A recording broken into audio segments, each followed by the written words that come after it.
Hello there, Weston Kincaid here, horror and mystery author. Thanks for joining us, and thanks, Jean, for having me today.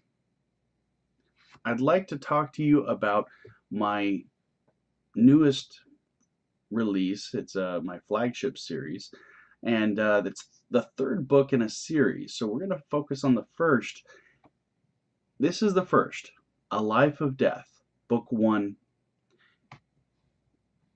and it's a psychic mystery with heart.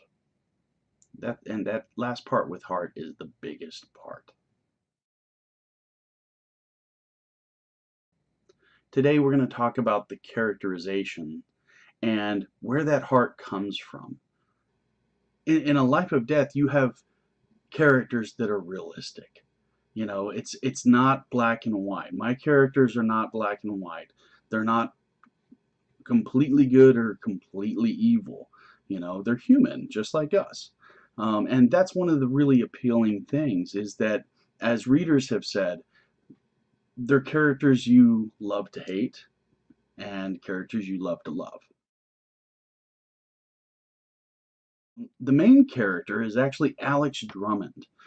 He's telling a story to his son Jamie, who to complete a assignment for school for Jamie. He's asked him a question, so he's taking notes and everything in his office. And so Alex decides to tell him about a time that changed his life. And it was actually whenever he was a teenager, not too much older than Jamie, whenever he discovered he had the ability of psychometry.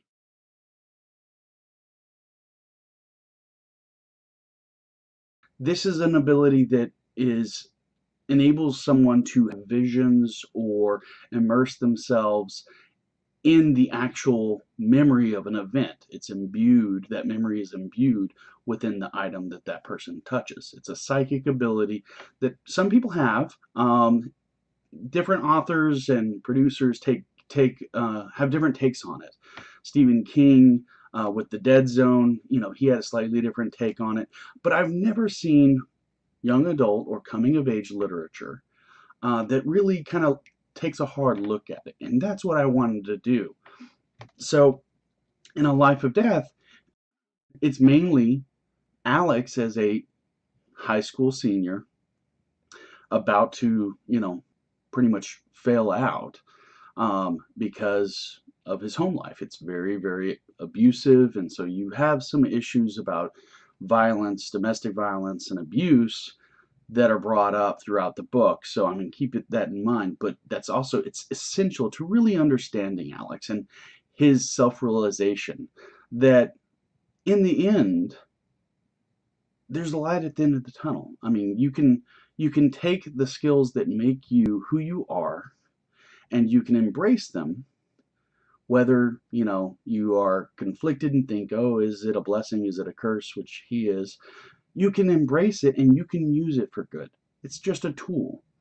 And so A Life of Death is literally him reliving people's deaths on a daily basis, sometimes multiple times.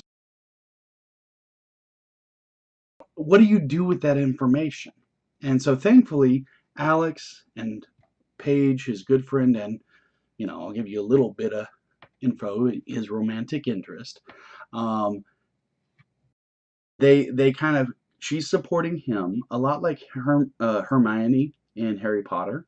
She's kind of supporting him and going over, going to help him either recognize that, hey, this is a problem, you may have some mental instability, or, is it true? Is he really, does he have this ability? Does he have this power? And so those two are really instrumental throughout the whole story. The other major character that really has to be mentioned, though, is kind of the villain. He's the antagonist, and it's Alex's stepfather. He calls him the drunk. The relationship between Alex and his mother, since his father died, has really gotten strained. So much so that it's to the point that he just calls her Vivian. He calls her by her first name. And I mean, if you've known people like that in the past who had that kind of a relationship with their parents, it's different. And it's normally a result of things that have happened in their history.